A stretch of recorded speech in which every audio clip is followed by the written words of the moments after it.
The four of us cousins were enjoying our stories, just shooting the breeze.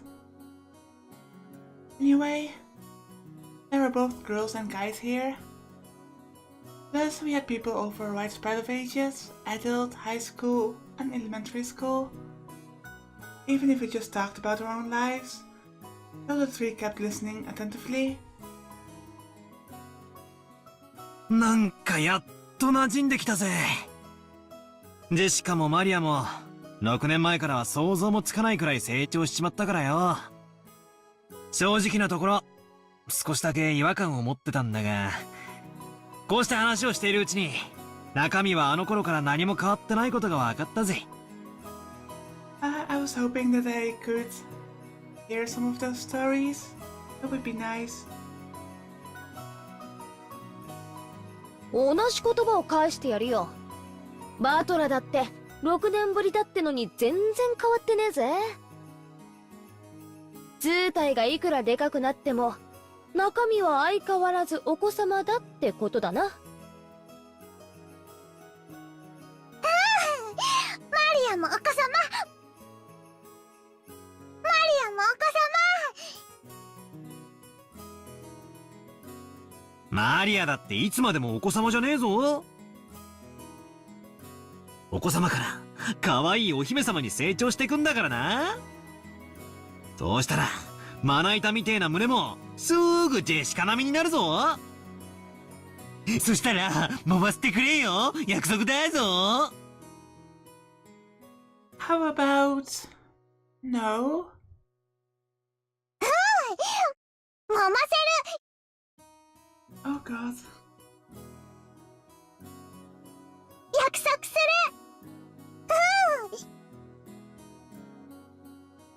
ダメだよマリアちゃん。そんな約束しちゃダメ。約束したから揉ませる。マリア、約束は守る。絶対守る。マリア、お前本当に素直ないい子だな。お前と結婚する未来の旦那さんはきっと幸せ者だぜ。っていい話にすり替えつつ約束を保持してんじゃねえぜ。マリア、その約束はなし。なし。約束取り消し。やっぱりバトラ君も揃って4人で集まらないといとこが集合した気がしなかったね。この6年はやっぱり寂しかったよ。そうだな。こういうふざけた話にはならなかったな。でも建設的な話はできてたと思ったぜ。将来に対する心構えとか受験とか就職とかよ。へっへー、悪うございましたね。俺が来たらおまぬけなドタバタばっかりでよ。でもマリアは今年のが楽しい。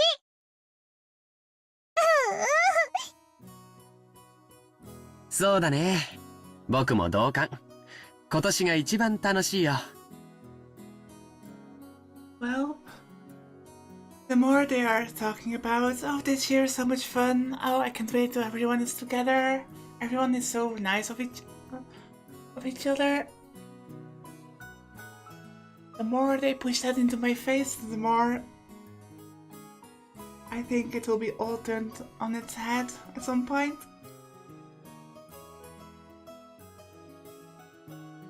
Maria's sincere words probably spoke for everyone present.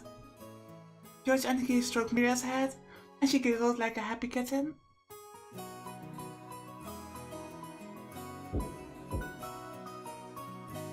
失礼いたします。お食事のご用意ができました。A timid knocking sound and the equally timid voice of a young woman came through the door. Jessica answered brightly. シャノン、入れよ。バトラは覚えてるだろ？ Oh no. Even more Shannon bullying. Jessica stood up from the bed and opened the door. There stood a servant girl, who must have been about our age. ご無沙汰いたしております、バトラ様。6年ぶりでございます。シャノンです。Trembling a little as she noticed me, she bowed deeply.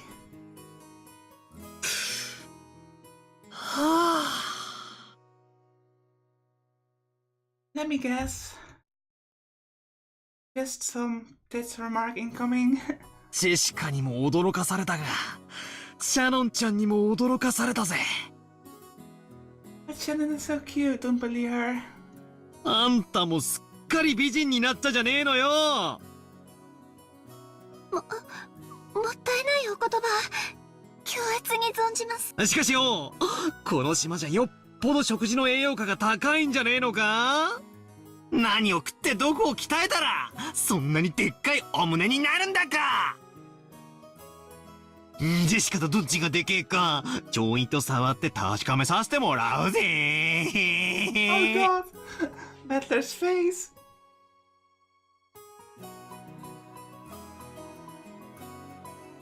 With both hands poised and saliva dribbling from my mouth, I closed in. For the sake of justice and my personal honor, I'd like to point out that I don't suffer from some strange disease that makes my lymph nodes itch until I scratch my neck open.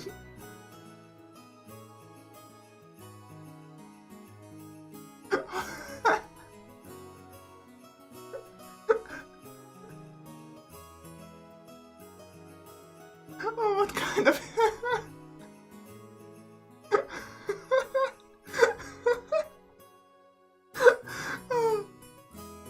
What kind of Higurashi reference is that?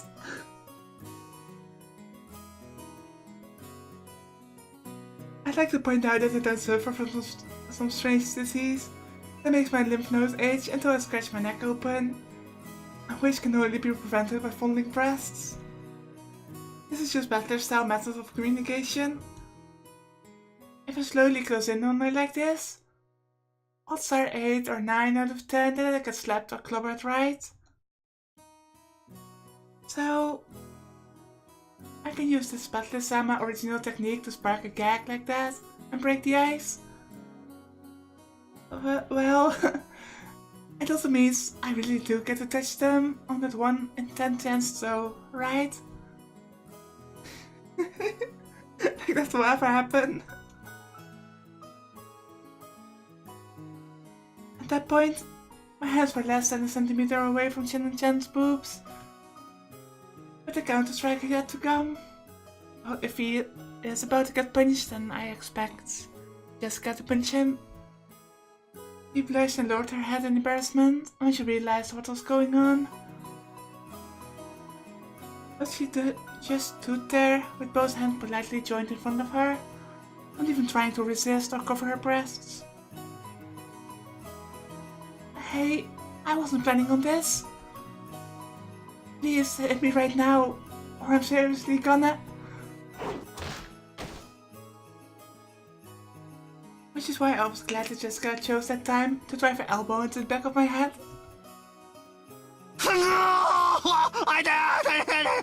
ジェシカ、ありがとうよ。な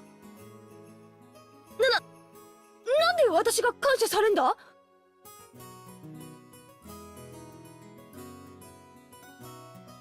お？いやいや、すまんぜシャノンちゃん。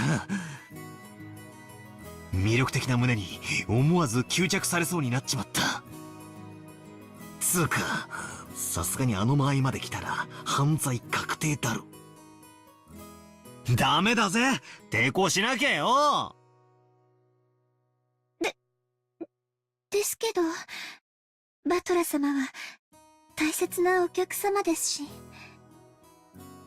あのな、お客様でも犯罪は犯罪。女の子の胸はだいたい10センチくらいからが防空識別圏だな。2センチ圏まで侵入してきたら、これはもう領空侵犯だぜ。スクランブル発進で即ビンタを食らわせてやれ。そんなことできません。私たちは、家具ですし。Of course she didn't want her breasts touched. But if a guest so desired, she was prepared to sacrifice herself to suit their wants. A girl like this needs some urgent protection. Yes, please everyone protect her. No bullying, no looting, just protect. 今時こんな献身美徳な子がいるとは。軽いめまいすら覚えるぜ。でもダメだ。ダメなんだ。俺がいやらしい顔で迫る。ハッタウス。いやエッチ。そういうお約束じゃないとオチがつかねえんだよ。頼むよ、お願いでよ。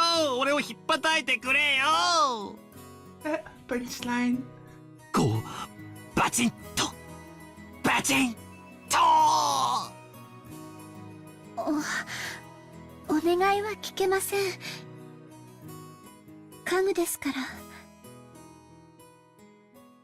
でも命令ならお聞きします。それが務めですから。じゃあ命令させてもらうことにするよ。次からバトラ君が胸に触ろうとしてきたら平手打ちで反撃すること。いいね。はい。仰せつかりました。以後そのようにさせていただきます。バトラ様、ご承知おきくださいませ。Well, he was extremely blatant about it, so... Shannon announced this while bowing elegantly to me. Her expression was radiant. I gave her a thumbs up to show her I was fine with that. We were asking for it, so... 6年前はお手伝いさんの連れ子がついでにお手伝いみたいな印象だったんだけど、すっかり一人前の使用人さんだな。今年で何年になるんだ？はい、おかげさまで10年ほどお使いさせていただいております。10 years? He has such seniority over at least 2 other servants, and she's still being bullied?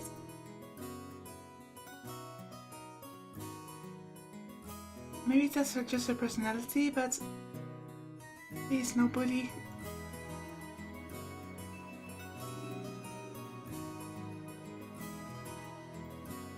A country for a name, or rather Shannon. Now here's another name that's far from typical for a Japanese person. Back in the day, I was a kid myself, so I accepted her name without paying it much attention. Thinking about it now though, her name's pretty unusual, even though she's not a member of the Ushiromiya family. Maybe it's like a servant's professional name or something? If so, that might explain why her name's so similar to Kanon-kun, that kid I met earlier in the Rose Garden. She's a long-term servant who served here since she was 6 years old. 6 years? Really? Isn't that like child labor? Her appearance had changed so much that I couldn't match her to the person of my memories, but we both knew each other 6 years ago. The shy part of her had always been there, but she did seem to have developed the allure you'd expect from a girl her age. Especially in her breasts, yes. さっき会ったカノン君は彼女の弟なんだよ。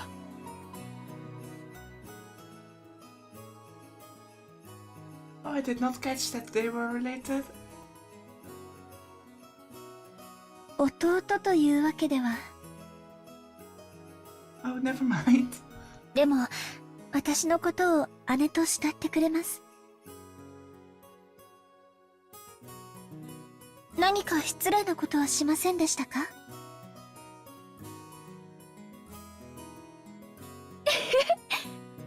相変わらずいつも通りだぜ。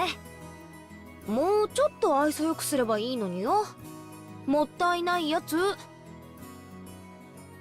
カノン君がご迷惑をおかけしたようで、申し訳ございません。別に迷惑なんか何も。同じ男としてわかるさ。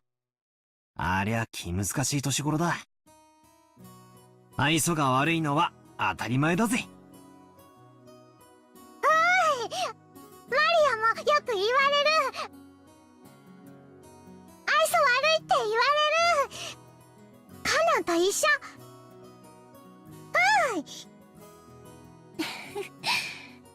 マリア様は愛想悪くなんかありません。一緒がよかった。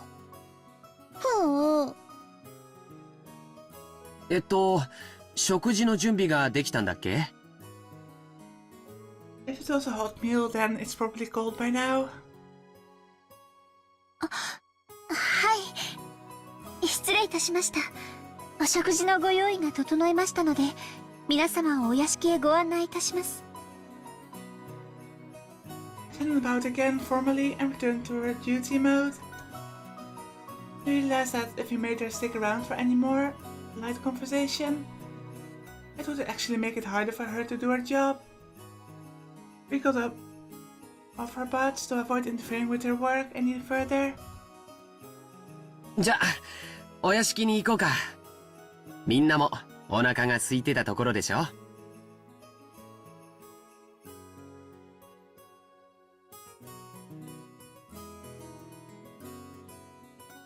だな。ゴーダさんがいる時の飯は楽しみなんだよ。あの人、どこぞの有名ホテルでシェフをやってたらしくて、かなり料理の腕があるんだぜ。ほうほう。それ楽しみ。行こうぜマリア。ガツガツ犬みたいに食い散らかすぞ。犬みたいに食い散らかす。ダメダメ。バトラ君の言うことはいちいち真に受けちゃダメだよ。全部冗談なんだから。さあ、行こう行こう。Under Shannon-chan's guidance, we headed toward the mansion.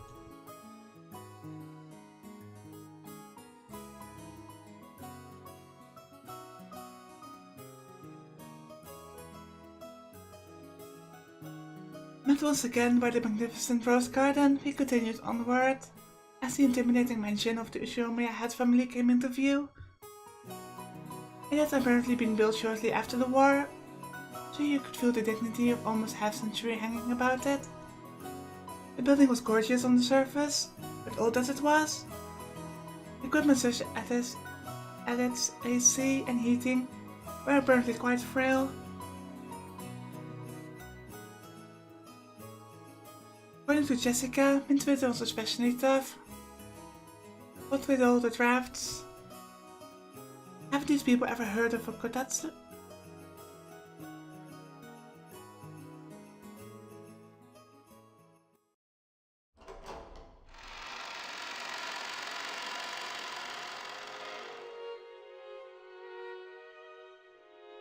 I know I keep saying this, but the backgrounds are amazing. They're really gorgeous. As we entered the entrance hall, an aged servant greeted us. Now him I remembered. Genji-san, who had been working here longer than anyone, filled the role of head servant. バトラ様、お久しゅうございます。As our eyes met, he greeted me with a calm, composed voice. His bow wasn't as graceful or refined as Koda's, but despite its simplicity, it communicated his feelings very well. ゲンジさん、本当にお久しぶりっす。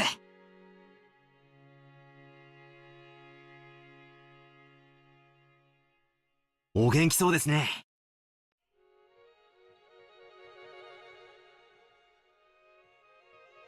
おかげさまで健やかに過ごさせていただいております。バトラ様こそご立派になられました。親方様の若き日に少し似てこられましたな。俺がじい様に？ってことは、さぞやじい様は若い頃モテたろうな。ここからはシャノンに代わって私がご案内申し上げます。どうぞこちらへ。Shannon John bowed deeply and washed his sleeve. After that, we headed towards the dining room under Genji-san's guidance. Genji-san, just like Kumasawa-san, stood in stark contrast to us young people who had grown beyond recognition over the last 6 years. His appearance was exactly the same as in my memories from 6 years ago. It was as though time had stopped since the last time we met. Genji-san was an extremely quiet and diligent person. He was basically grandfather's close aide or caregiver, and you might even call him grandfather's companion of many years. In fact, it seems he was by grandfather's side even more often than my late grandmother was.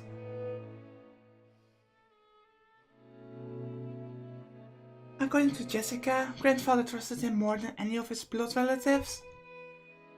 But I wonder how long he'd served. I never got the details, but I heard something about him being here since the very beginning, when this mansion was first constructed. Which would mean that he's dedicated half of his life to serving here. It's easy to see why he's so trusted.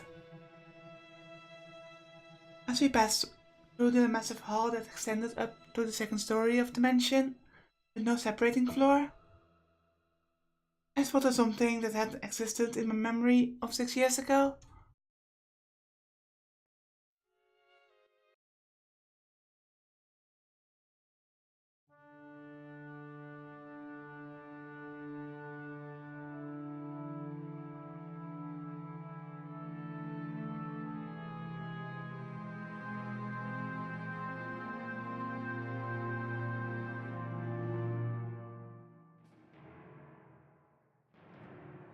Oh look, it's my part 1 thumbnail.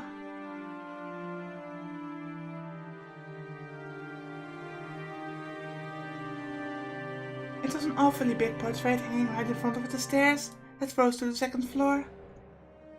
Without thinking, I stopped walking, captivated by it. Since I'd stopped so fast, Maria, who was following behind me, ran into my back.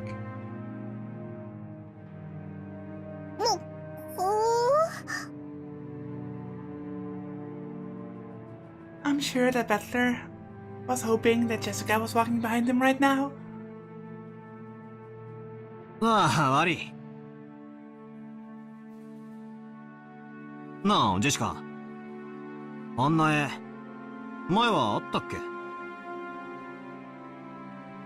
I pointed at the big, prominently displayed portrait in the hall. Everyone else stopped too. ああ、そっか。バトラが来てた頃には、あれはかけられてなかったっけ？いつからだったかな。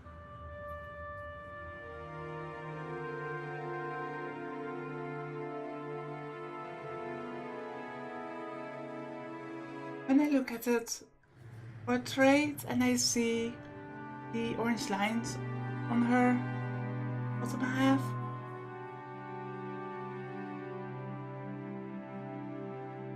somehow it places the markings on each family member's clothes in a bit different perspective.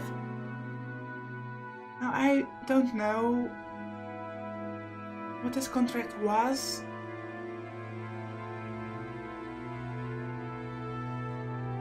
so I can't speculate, and I'm not even sure why I'm rambling and where I'm going with this, but I'm just going to keep that in mind. but the things on her dress are similar to the things on everyone's clothes. 確か、僕の記憶が正しければ、一昨年あたりだったと思うよ。さようでございます。一昨年の4月に、親方様がかねてより画家に命じて描かせていたものを、あそこに展示なされたのでございます。あのじいさまがね、わざわざ描かせてか。The portrait suited this Western mansion, and that woman in the elegant dress gave off a sense of refinement. I couldn't have guessed her age, but her sharp eyes and the strong will she seemed to possess made her look youthful. She seemed somehow different from the composed middle-aged woman you'd often see in famous pictures. If she had normal black hair, I might have assumed that it was a portrait of my long-deceased grandmother in her prime. However, she had beautiful blonde hair and didn't look Japanese at all. んで、誰だい？このご婦人はよ。Maria answered that simple question enthusiastically, as though proud she knew the answer. マリア知ってる。ベアトリーチェ。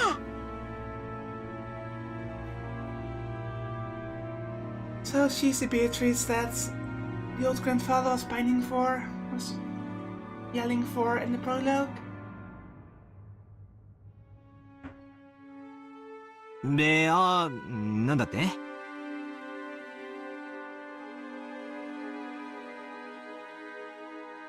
ベアトリーチェ。魔女だよ。Why are they saying this like it's no big deal?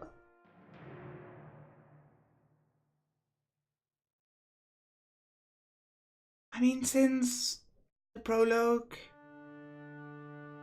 was already speaking about a witch and about the grandfather dabbling in things, it was highly hinted at or even blatantly said that she might be a witch, but they were also nonplussed about it. I'm a bit surprised.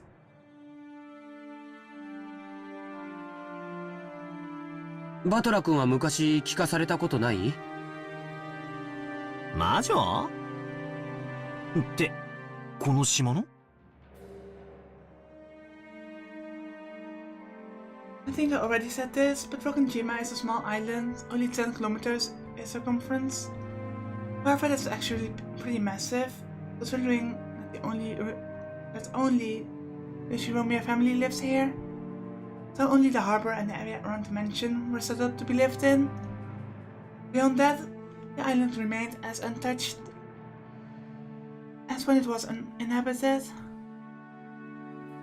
The vast and empty forest had absolutely no lights, phones, or people passing through. To understand how dangerous that is, you need to forget our common sense as a city dweller.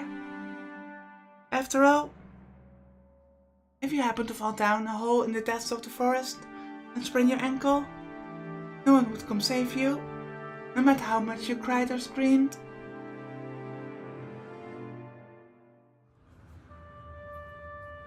Then, once the sun went down, the forest would be wrapped in complete darkness, since there were no streetlights.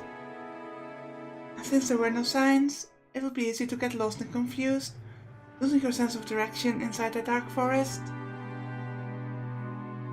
Is this some kind of subtle foreshadowing? I wonder. Nowadays, most people see a forest as a peaceful place. But to the people of bygone eras, before the light of civilization drove out the night, forests were as perfectly separated from civilization as the sea. There were oceans above the ground. Fishermen who go out into the ocean are putting their lives at risk, despite their technical knowledge. In the same way, hunters who go out into the forest are in danger, despite having specialized knowledge of their own. If children were to play in such a dangerous forest, something terrible might happen. Dawn's parents must have thought so. Maybe grandmother first said it, or maybe it was grandfather himself. Or perhaps the story's been passed down on this island since ancient times. There's a terrible witch in the forest, so you must not go in. At some point, this ghost story of Rokkenjima was born. This is the legend of Rokkenjima's witch. That's why, when we talk about the witch on the island, we're referring to the master of that vast and savage forest. Want to think of it? When the state that is mentioned as a little kid, during those eerie nights when the wind and rain pounded on the windows. I remember being terrified by a story of the forest witch who roamed around searching for human sacrifices. So, Beatrice, huh?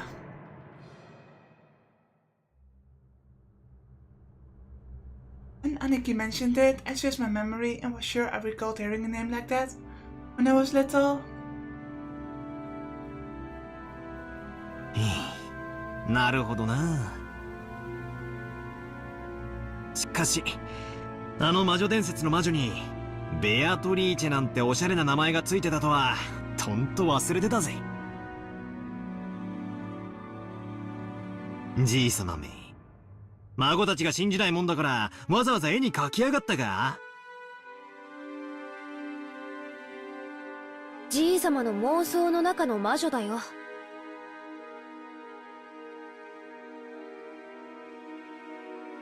You see? So you'll think that the old grandfather is maybe a bit senile because he's ill, and you'll think it's a delusion? この絵を掲げた頃から現実と幻想の区別がつかなくなり始めた。私たちにとっては想像の中の魔女に過ぎないけど、じいさまにとっては彼女はこの島にいる存在。That might explain why they are so nonplussed about her being a witch. They'll think it's a fantasy. いる。だからそれを理解することができない私たちにもわかるようあの絵を描かせたって言うんだけど。I see that there's a small plaque on the side. I wonder what it says. 気持ち悪いったらありゃしないぜ。お嬢様、親方様にとっては大切な肖像画です。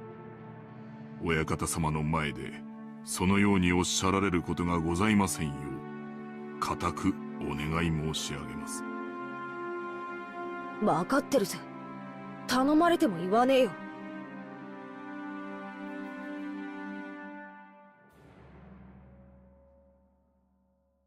Jessica glanced at the portrait with an irritated gaze before turning away.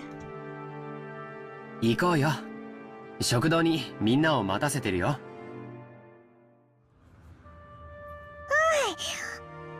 お腹すいた。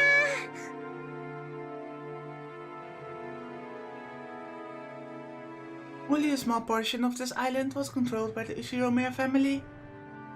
All of the lawless remainder was the domain of the witch, Beatrice. You might even call her the true ruler of Rokkenjima. I felt a faint revival of that unsettling sense of misfortune, which I had felt when I learned of the tutelary god's shrine being struck by lightning. And I remembered that Kumasawa-san tried to tell us an ominous story about Rokkenjima before Jessica stopped her.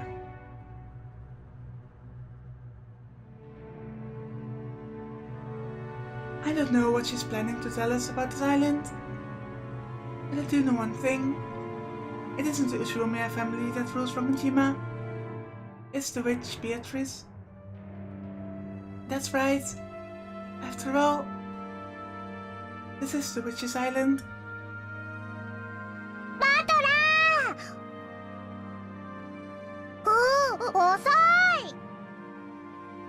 looked around, everyone was already heading toward the dining room. I hurriedly chased after them.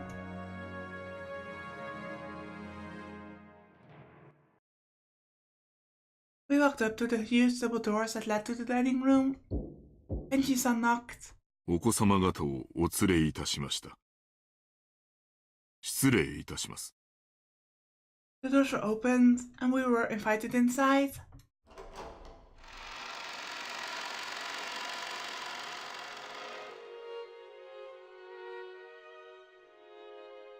The dining room, it looked exactly like you'd imagine a rich person's dining room to be. It had a super long table that was obviously positioned with no purpose other than to make the guests conscious of their rank.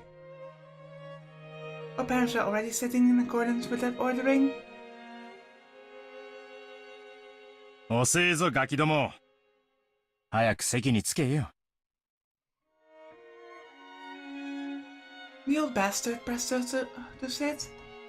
The only gaps in that group of people were the spots we were supposed to sit, which only made us feel our tardiness all the more.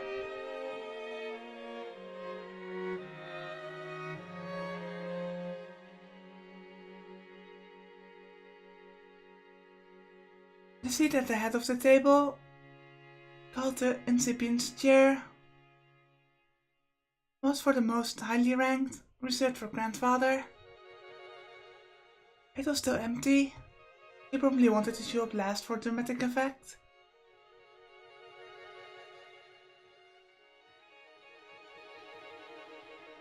From the perspective of someone facing the incipient chair head-on, the seating order went from left to right, with the lower-ranking seats progressing in rows of two further away from it. So, the left-hand side of the first row closest to the incipient chair was where Uncle Kraus should have sat, since he was the second highest in rank. It looked like he hadn't arrived yet, so that seat was empty. Across from his chair, on the right side of the first row, sat the eldest daughter of the family, Aunt Eva, who was the third highest in rank. The left-hand side of the second row was for the fourth highest in rank. This was my dad, Rudolph, the third of the siblings. Across from him, on the right side of the second row, sat Aunt Rosa, the youngest sibling.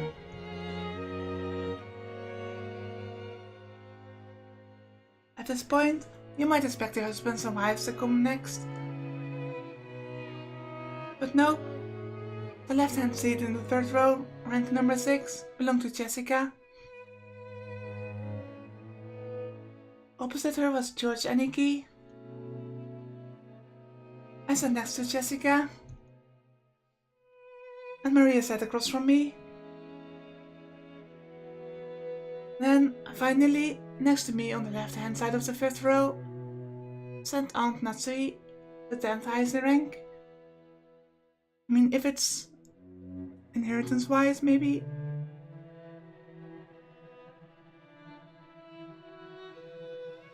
Of course, the direct family comes before the people that married into the family, I guess. Opposite her was Uncle Hideyoshi. Next to Aunt Natsuhi, on the 6th row and the final seat on the left-hand side, sat Kirie-san.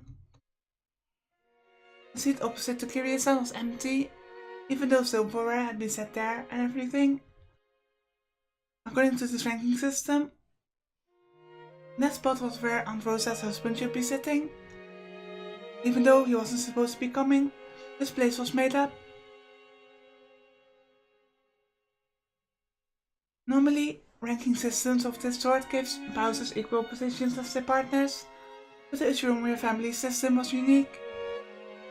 Maybe it's a remnant of a male chauvinism. If you start with the assumption that a woman's womb is just something to be borrowed, then the children of direct descent would come first, directly followed by the grandchildren. In other words, spouses have no blood ties, and are therefore placed at the end of the line. Basically what I was saying. It's terrible, but by the system, my grandmother would be ranked even lower than me if she were still alive.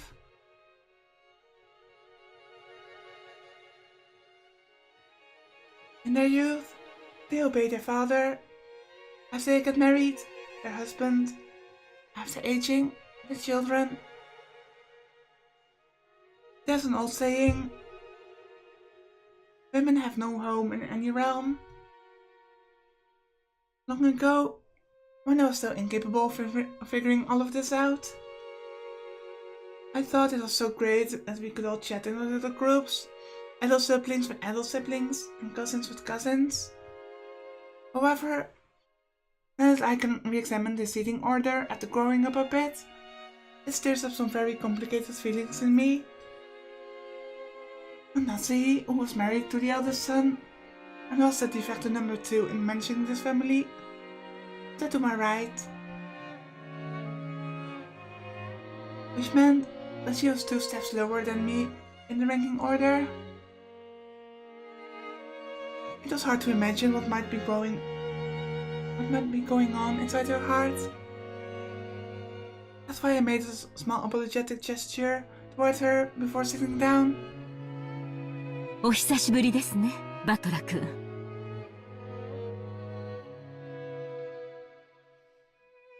ずいぶん背が伸びましたね。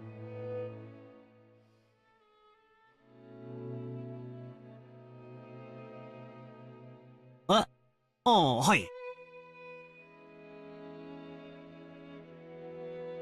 食ったり食べたり食事したりしてたらいつの間にかこんな身長に。さすが男の子ね。身長はいくつくらいあるの？180かな。つうかおばさん、そこは食べてばっかりじゃねえかって突っ込んでくださいよ。え？ああ。ごめんなさいね。After a short pause, she did laugh at me, but it seemed she couldn't quite figure out what she was supposed to be laughing at.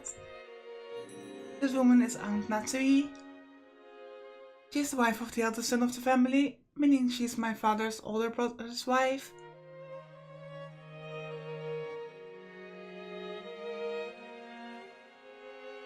Is it simpler if I just call her Jessica's mother? It feels bad to say it like this. Well, I didn't exactly dislike her, and didn't particularly like her either. She hardly ever spoke with us kids, and all my memories of her involve her talking to the adults about complicated things, with a scary look on her face. In fact, since we hardly ever exchanged words, I spent a long time trying to figure out how I should approach her. But my efforts seems to have ended in failure. The silverware sat neatly on the table, but the meal itself hadn't been brought in yet. As a general rule, you couldn't start the meal until the person sitting at the head of the table arrived. So, as long as grandfather didn't come, lunch would be put on hold indefinitely. Not even the appetizers would arrive.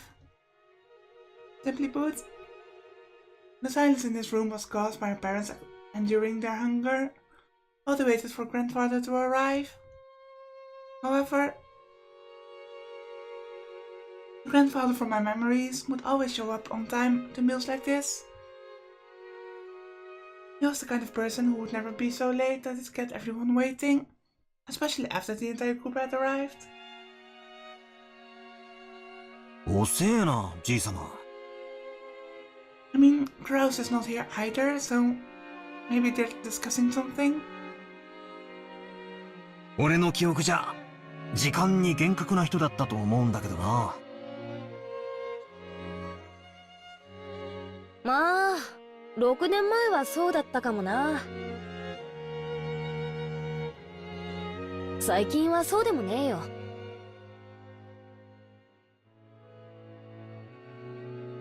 というか、もう自分の世界オンリーって感じで会食にも顔を出さねえぜ。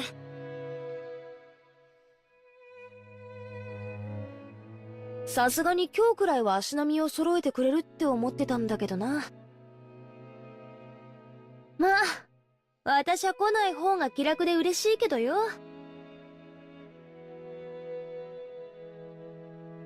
ジェシカ